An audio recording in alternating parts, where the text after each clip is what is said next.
देखिए, लाभ और हानि की श्रृंखला में आज हम मुफ्त वस्तु पर चर्चा करेंगे। हम दुकान पर जाते हैं तो कोई सामान लेते हैं, तो कोई सामान खरीदने के बाद दुकानदार कुछ वस्तुएं मुफ्त में देता है। तो इस प्रकार के सवाल यदि परीक्षाओं में पूछे जाएंगे तो उसको कैसे हल करेंगे। एक चीज़ हमेशा ध्यान रखिए कि हम कभी भी सवालों को कैसे हल करेंगे, कैसे उसको कम से कम समय में हल करेंगे, इसको ही यहाँ पे बताया जाएगा। कम से कम समय में देखिए, पहली चीज़ ये है कि देखिए सवाल पढ़िए कि राजू एक दुकानदार से 18 रुपया प्रति दर्जन की दर से 1 दर्जन पेंसिलें खरीदता है। देखिए 18 रुपया प्रति दर्जन ये भाव है, उसका रेट है। 1 दर्जन खरीदेगा तो 18 रुपये में देगा और इसके दर से वह 1 दर्जन पेंसिलें खरीद कर लाता है। दुकानदार जब उससे खुश होता है तो वह उसे 1 पेंसिल मुफ्त में देता है। देखिए यहाँ पर 1 पेंसिल उसे क्या देता है, मुफ्त में देता है। ठीक है, तो कह रहा है कि राजू का लाभ प्रतिशत बताइए। देखिए राजू का जो लाभ प्रतिशत है, इस लाभ प्रतिशत का जो फार्मूला होता है वो होता है मुफ्त वस्तु। अब चूंकि ये मत कहिएगा कि इसमें हानि कब होता है। देखिए जब वो हमको फ्री में कुछ दे रहा है तो वो मेरा लाभ ही है। फ्री में मिला हुआ कोई भी चीज़ मेरा लाभ ही होता है, क्योंकि मैंने पैसा दे करके जो सामान खरीदना था वो तो खरीद लिया। लेकिन यदि मुझे मुफ्त में कोई वस्तु मिल जा रही है, फ्री की कोई वस्तु मिल रही है, तो अब फ्री की मिली हुई वस्तु मेरा लाभ ही है। और जो मैंने खरीदा है वह 12 वस्तु या फिर जो भी इसमें दिया है कि 12 वस्तु खरीदा है तो वो मेरा भाई लागत मूल्य है, लेकिन उसके ऊपर जो मेरा मिलेगा वह मेरा जो है वो लाभ होगा। ठीक, तो इसमें हमेशा लाभ होगा। तो यहाँ होगा मुफ्त वस्तु और गुणे 100 और पूरे का बटा हो जाएगा कुल खरीदी गई वस्तु। कुल खरीदी गई वस्तु, ये है इसका फार्मूला। जैसे भाई इसमें खरीदा है 1 दर्जन 12 और मिला है 1, यानी 1 गुणे 100 और पूरे का बटा 12। इससे 4 से घटाते हैं, 4 3 12 और 25 चौका 100, यानी ये हो जाएगा 25/3। यानी इसको लेंगे भाग देंगे तो ये 8 सही 1/3% हो जाएगा। यानी राजू को जो 1 पेंसिल मिला है वह 1 पेंसिल का लाभ है 8 सही 1/3%। ठीक है, अब इस तरह का एक और सवाल देखेंगे। देखिए मुफ्त वाली जो वस्तु थी उसी पर आधारित एक और सवाल है। सवाल पढ़ेंगे, राजू एक दुकानदार से 40 रुपया प्रति दर्जन की दर से 4 दर्जन अंडे खरीदता है, जिससे दुकानदार राजू से खुश होकर उसे 5 अंडे मुफ्त में देता है। राजू का लाभ प्रतिशत बताइए। ये सवाल है हमारा। ठीक है, हमने कहा कि हम कुल खरीदी गई वस्तु यानी कितना खरीदी, भाई कितना वस्तु खरीदता है, 4 दर्जन। ठीक है, 4 दर्जन वस्तु खरीदता है जिस पर उसे 5 अंडे मुफ्त में मिलते हैं। तो हम राजू का लाभ प्रतिशत यदि निकालें कि लाभ प्रतिशत क्या होगा, तो हमने कहा कि भाई मुफ्त वस्तु गुणे 100 और पूरे का बटा कुल खरीदी गई वस्तु, यही लिखते थे, कुल खरीदी गई वस्तु। अब मुफ्त वस्तु है 5 गुणे है 100। ठीक है, मुफ्त वस्तु है 5 गुणे 100 बटा में कुल खरीदी गई वस्तु है 48। ठीक है, अब इसको कटाते हैं 4 से। तो जब 4 से ये कटेगा तो ये कट जाएगा 12 बार में, ये कट जाएगा 25 बार में।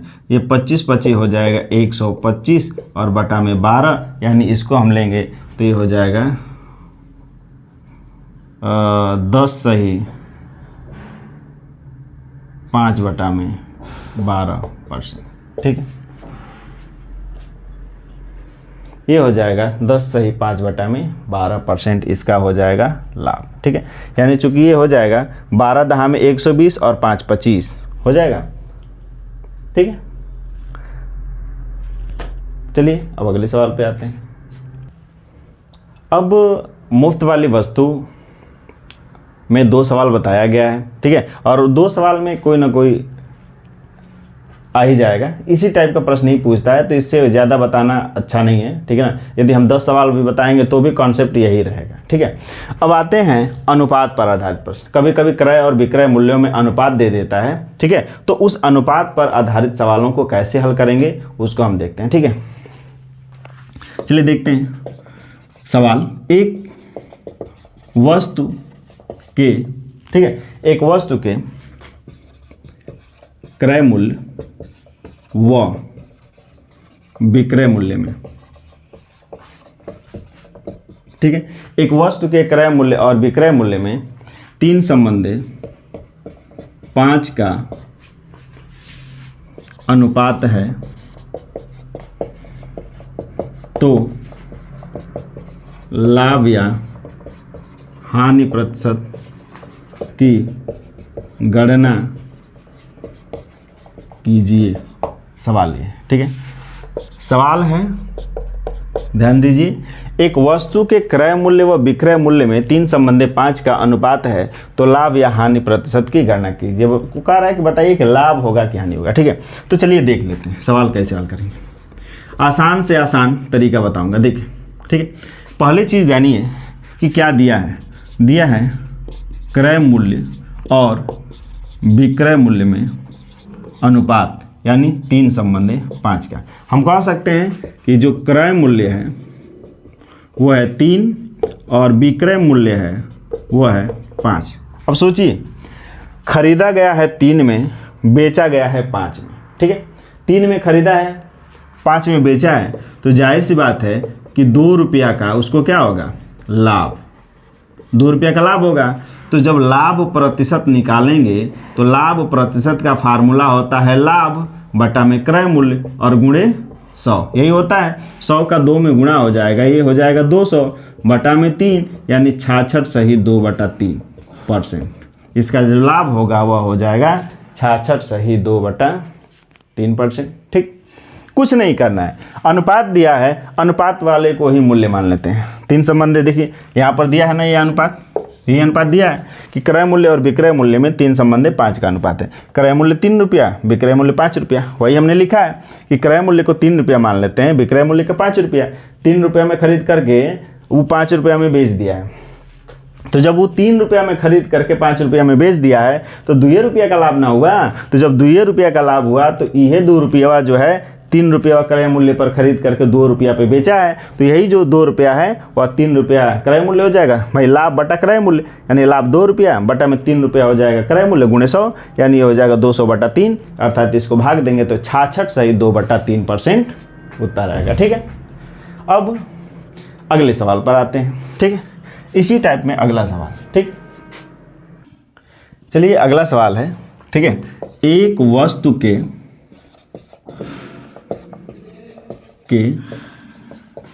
क्रय मूल्य व विक्रय मूल्य में 5 संबंधे 6 का, ठीक है, अनुपात है तो लाभ या हानि प्रतिशत की गणना कीजिए। सवाल ये है, अब देखिए क्रय मूल्य और विक्रय मूल्य यानी CP बटा SP, ठीक, ये दिया हुआ है। अब इसको हम भाई CP और SP ये 2 चीज़ लिख लेते हैं, ठीक। CP दिया है 5 रुपया, SP दिया है 6 रुपया, ठीक, ये दिया हुआ है। तो जब ये दिया हुआ है तो यहाँ पर लाभ कितना होगा, 1 रुपया। यहाँ पर प्रॉफिट हो जाएगा 1 रुपया। तो प्रॉफिट परसेंट यदि निकालेंगे तो प्रॉफिट बटा में क्रय मूल्य और गुणे 100, यानी 5 दूना के 10 हो जाएगा, 20 बार में कट जाएगा, यानी ये हो जाएगा 20%, ये हो जाएगा, ठीक। लेकिन इसके प्रतिशत को यदि उल्टा कर दिया जाए, ध्यान दीजिएगा, यदि इसी को हम 5 संबंधे 6 नहीं 6 संबंधे 5 करते हैं, ठीक है, कि क्रय मूल्य और विक्रय मूल्य यानी CP और SP में जो है वो 5 संबंधे 6 संबंधे 5 का अनुपात हो, ठीक। CP और SP कॉस्ट प्राइस और सेलिंग प्राइस यानी क्रय मूल्य और विक्रय मूल्य में इसका अनुपात हो, ठीक। तो भाई लॉस हो जाएगा ना अब 1 रुपया का। 6 रुपया में खरीद करके 5 रुपया में बेच रहा है, तो अब उसको 1 रुपया का क्या हो जाएगा, हानि। तो जब 1 रुपया का हानि हो गया तो हानि प्रतिशत बराबर हो जाएगा 1 और बटा में 6 गुणे 100, ठीक। तो ये हो जाएगा, 2 से घटाते हैं इसको, 2 3 6 और ये हो जाएगा 50, यानी हो जाएगा 50/3 अर्थात 16 सही 2/3%। ठीक है, 16 3 48 2 50। ठीक है, ये हो जाएगा। उल्टा करेंगे अनुपात तो वो होगा, इसको सीधा करेंगे तो ऐसा हो जाएगा। ठीक, दोनों तरह से बताया हूँ। ठीक है, यानी इसी में 2 सवाल हो गए। अब इसका अगला सवाल जो है इसी टाइप में ऐसे पूछ सकता है कि एक वस्तु का विक्रय मूल्य क्रय मूल्य का 8/7 गुना है, वस्तु का लाभ या हानि प्रतिशत की गणना कीजिए। सवाल ऐसे भी पूछ सकता है। ठीक है, ऐसे भी सवाल पूछा जा सकता है। माने एक वस्तु का विक्रय मूल्य क्रय मूल्य का 8/7 गुना है, वस्तु का लाभ या हानि प्रतिशत की गणना कीजिए। ऐसे भी सवाल पूछे जाते हैं परीक्षाओं में। ठीक है, तो सबसे पहले हम क्या करेंगे, लिखेंगे जो विक्रय मूल्य है वो क्या है, क्रय मूल्य के 8/7 के बराबर है। अब सीपी को इधर ले आइए, एसपी बराबर हो जाएगा 8/7। अब देखिए यहाँ पर देखिए, खरीदा है 7 रुपये में, बेचा है 8 रुपये में। ठीक है, खरीदा है 7 रुपये में, बेचा है 8 रुपये में, तो इसका जो दिख रहा है कि लाभ ही हुआ है। ठीक, तो इसका जो प्रॉफिट है वह 1 रुपया का हुआ है, तो जो प्रॉफिट परसेंट होगा वह हो जाएगा 1/7 गुणे 100, यानी हो जाएगा 100/7, यानी हो जाएगा 14 सही 2/7%, यानी 14 7 98 और 2 100। ठीक हो जाएगा इतना %। ठीक है, करना कुछ नहीं है, विक्रय मूल्य का आ रहा है, क्रय मूल्य का माने गुणा 8/7 है मतलब इसके बराबर है।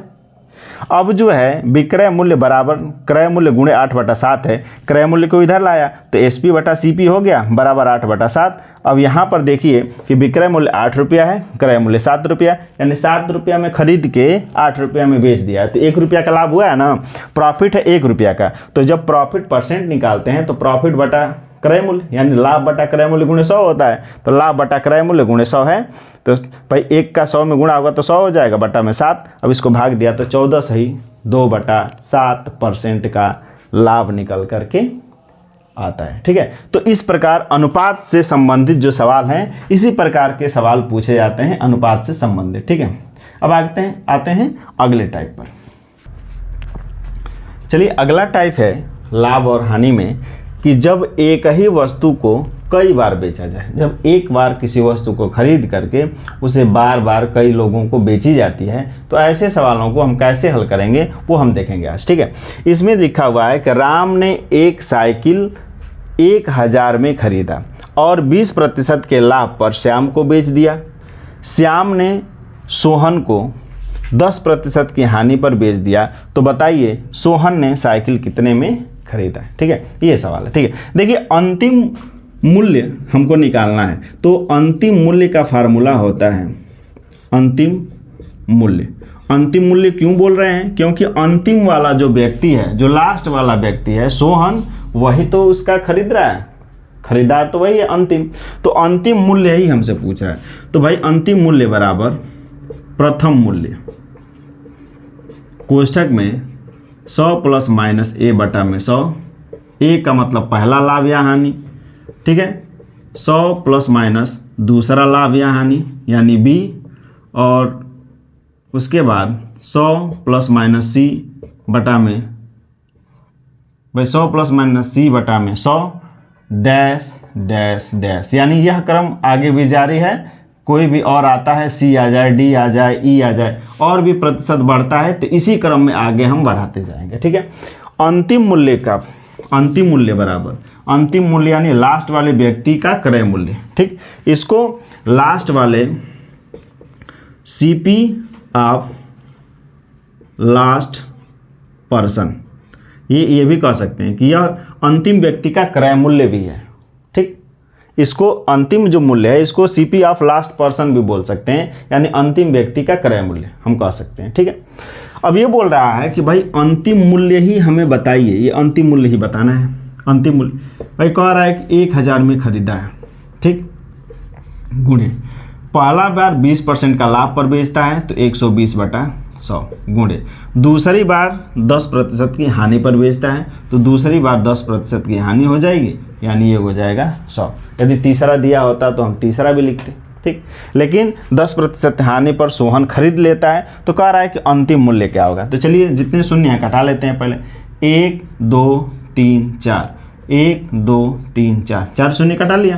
अब 12 नवा हो जाएगा 108, एक शून्य बच रहा है तो यहाँ पे लगा देंगे, यानी 1080 रुपया में सोहन क्या होगा, खरीदा होगा। सोहन का अंतिम मूल्य हो जाएगा, सोहन का अंतिम मूल्य या सोहन का क्रय मूल्य भी हो सकता है, ठीक, यही होगा। ठीक, इसी तरह के और भी सवाल हैं जिसको हम देखेंगे। ठीक, ये दूसरा सवाल इसी में है, रीता ने एक कार 4 लाख में खरीदा, ठीक, और 25% के लाभ पर गीता को बेच दिया। फिर गीता ने इसे 10% के लाभ पर सीता को बेच दिया। संगीता को 5% लाभ पर बेच दिया। कह रहा है सीता को 10% लाभ पर बेचा। यदि सीता ने इसे संगीता को 5% लाभ पर बेचा हो तो संगीता ने कार कितने में खरीदा। संगीता ने कार कितने में खरीदा, अंतिम व्यक्ति यही है, अंतिम मूल्य निकालना है। ठीक, अंतिम व्यक्ति का मूल्य निकालना है तो हमने बताया था फार्मूला कि अंतिम मूल्य बराबर क्या होता है, अंतिम मूल्य बराबर होता है प्रथम मूल्य कोष्ठक में 100 प्लस माइनस पहला लाभ या हानि, फिर 100 कोष्ठक में 100 प्लस दूसरा लाभ या हानि बटा में 100, फिर 100 प्लस माइनस तीसरा लाभ या हानि बटा में 100, यही बताया था हमने।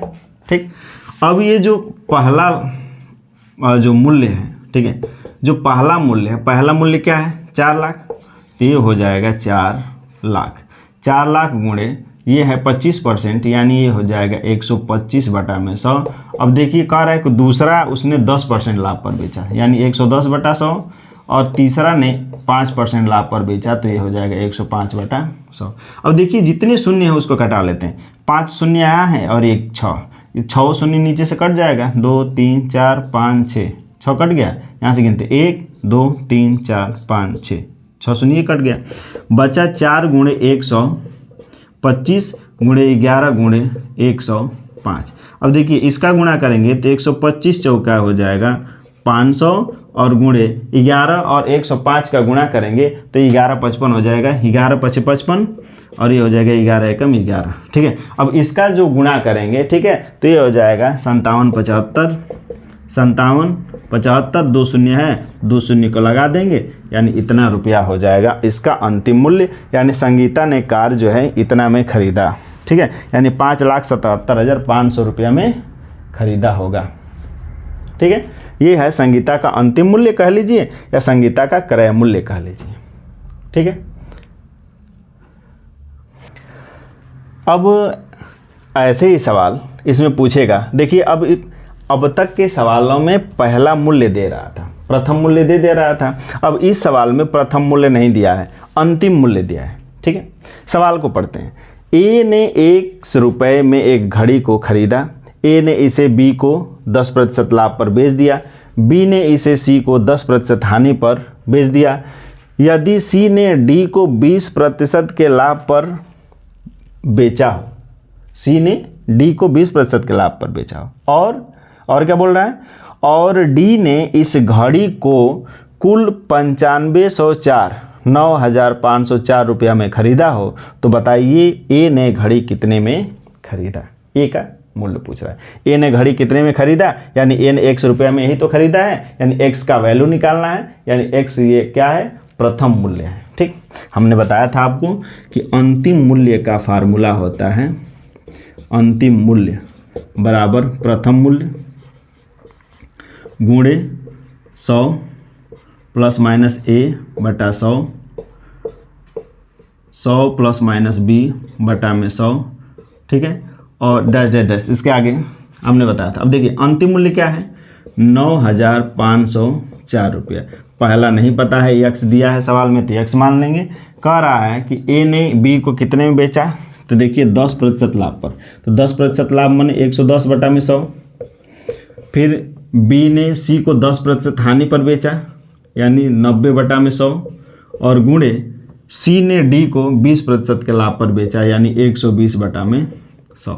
अब चलिए कुछ करते हैं, इस पूरे को यहाँ से और यहाँ तक, इस पूरे को इधर लेके आते हैं। ठीक, जब इधर लेके आएंगे तो देखिए यह हो जाएगा 9504 गुणे 100 गुणे 100 और गुणे 100, और पूरे का बटा हो जाएगा 110 गुणे 90 गुणे 120 और बराबर यक्स ही बचेगा उधर। अब देखिए 3 शून्य से 3 शून्य को कटा लेंगे, ठीक है, 3 शून्य से 3 शून्य को कटाएंगे और इसको कटाएंगे, इसको 11, 9 और 8 से कटाएंगे। चलिए 9 से कटा लेते हैं इसको, तो जब 9 से इसको कटाएंगे तो ये हो जाएगा 9 एकम 9 हो जाएगा, और शून्य बढ़ा करके शून्य उतारेंगे और 9 पचे हो जाएगा 45, यानी इसको ऐसे ही डायरेक्ट यदि 12 9 108 और हाँ 12 9 108 से कटाएंगे तो ये 88 बार में कट जाएगा, ठीक है, कट जाएगा, और 11 से कटाएंगे तो ये 8 बार में कट जाएगा, ठीक है, तो यानी 8 इधर बचा और 2 शून्य ये है और एक ये 3 शून्य, यानी हम 8 के आगे 3 शून्य यानी 8000 हो जाएगा बराबर x, यानी x का जो मान है यानी जो प्रथम मूल्य है वो हो जाएगा कितना, 8000 रुपया, ठीक है, ये 8000 हो जाएगा x, ठीक है। तो अभी तक जो हमने देखा सवाल, ठीक है, कि जब एक ही वस्तु को कई बार बेचा जाए, ठीक है, इस प्रकार के सवालों को भी हम आसान से आसान ट्रिकों से ही समझें। बहुत कम से कम ट्रिक बताने का प्रयास करेंगे, बहुत कम से कम बेसिक चीज़ों पर ही हम चलेंगे। बेसिक चीज़ों को बताना बहुत आवश्यक है, तो बेसिक चीज़ों पर ही हम चल रहे हैं, ठीक है। वीडियो अच्छा लगा हो तो लाइक करें और शेयर करें और ज़्यादा से ज़्यादा सब्सक्राइब करें। धन्यवाद।